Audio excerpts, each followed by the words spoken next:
ఏది అయినా ట్రై చెయ్యి ఆచి చికెన్ మసాలా. ఆచి చికెన్ మసాలా. బీఆర్ఎస్ పార్టీకి ఓ మాజీ మంత్రి షాక్ ఇవ్వబోతున్నారా?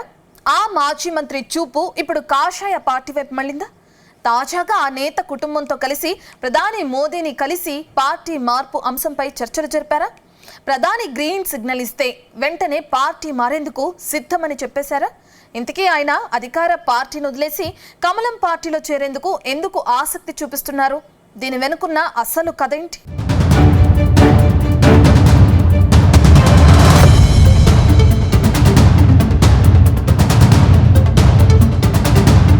బీఆర్ఎస్ ఎమ్మెల్యే మాజీ మంత్రి మల్లారెడ్డి ఓ ఫైర్ బ్రాండ్ లీడర్.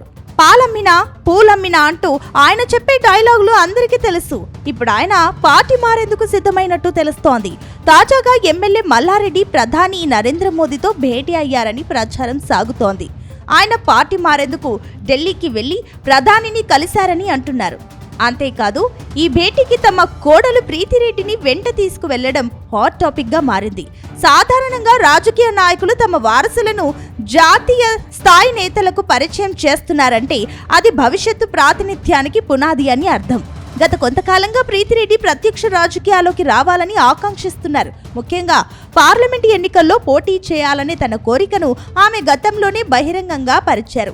ఇప్పుడు ప్రధాని మోదీతో భేటీ ద్వారా ఆమెను బీజేపీ తరపున ఎంపీ అభ్యర్థిగా బరిలోకి దింపే దిశగా మల్లారెడ్డి పావులు కదుపుతున్నట్టు తెలుస్తోంది.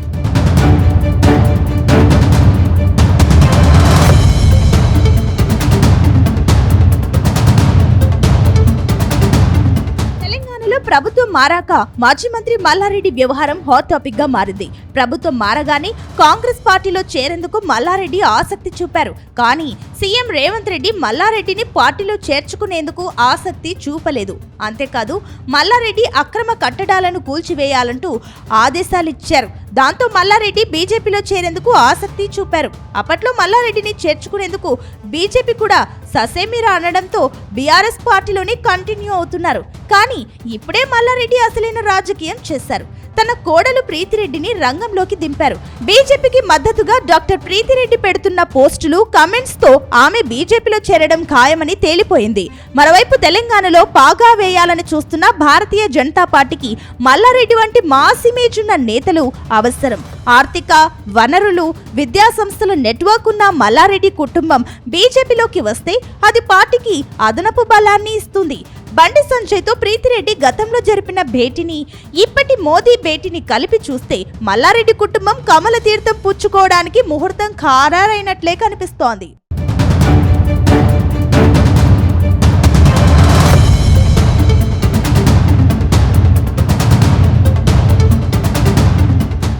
తెలంగాణలో అధికారం కోల్పోయాక బీఆర్ఎస్ పార్టీ కాస్త డీలా పడింది. మరోవైపు పార్టీలోని కీలక నేతలు తమ రాజకీయ భవిష్యత్తు కోసం ప్రత్యామ్నాయాలను వెతుక్కుంటున్నారు. మల్లారెడ్డికి మెడ్చల్, మల్కజ్గిరి పరిసర ప్రాంతాలలో బలమైన ఆర్థిక, సామాజిక పట్టు ఉంది. ఆయన వంటి నేత పార్టీని వీడితే అది గ్రేటర్ హైదరాబాద్ పరిధిలో బీఆర్ఎస్ కు కోలుకోలేని దెబ్బ అవుతుంది. అయితే బీఆర్ఎస్ శ్రేణులు దీనిని మర్యాదపూర్వక భేటీ అని అంటున్నారు. కానీ రాజకీయాల్లో ఇలాంటి భేటీలే పార్టీ మార్పుకు ఎన్నోసార్లు కారణమయ్యాయని చర్చ జరుగుతోంది. అంతేకాదు, రాజకీయాల్లో శాశ్వత శత్రువులు, శాశ్వత మిత్రులు ఉండాలనే సామెతను గుర్తు చేస్తున్నారు. కేవలం ప్రయోజనాలు మాత్రమే ఉంటాయన్న నానుడి మల్లారెడ్డి విషయంలో మరోసారి రుజువయ్యేలా కనిపిస్తోంది. ఒకవేళ మల్లారెడ్డి బీజేపీ గూటికి చేరితే అది తెలంగాణలో కొత్త రాజకీయ సమీకరణాలకు దారితీస్తుంది. తన రాజకీయ వారసురాలిగా కోడలు ప్రీతిరెడ్డిని ఢిల్లీ పీఠం వైపు నడిపించేందుకు మల్లారెడ్డి వేసిన ఈ మాస్టర్ ప్లాన్ త్వరలోనే వర్కౌట్ అవుతుందని మల్లారెడ్డి లెక్కలు వేసుకుంటున్నారని తెలుస్తోంది.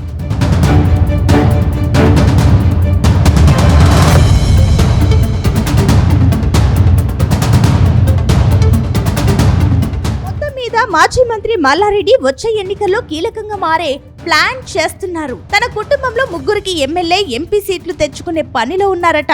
వచ్చే ఎన్నికల్లో మల్లారెడ్డి మెడ్చల్ నుంచి మరోసారి పోటీలో దిగితే కొడుకు భద్రారెడ్డి, కోడలు ప్రీతిరెడ్డికి మరో చోట పోటీ చేయించే ఆలోచనలో ఉన్నారట. ఒకవేళ బీఆర్ఎస్ పార్టీ నుంచి 3కి టికెట్ దక్కని పక్షంలో ఒక్కో పార్టీ నుంచి ఒక్కో టికెట్ తెచ్చేలా ప్లాన్ చేస్తున్నారని టాక్. అందుకే మల్లారెడ్డి కోడలు బీజేపీ వైపు మల్లారని టాక్. ఇదే విషయాన్ని మల్లారెడ్డిని ప్రశ్నిస్తే అలాంటిదేమీ లేదు, అంతా మామూలే అంటూ ఆయన దాటివేస్తున్నారని టాక్. చూడాలి మరి మల్లారెడ్డి ప్లాన్ ఎంత మేర వర్కౌట్ అవుతుందో.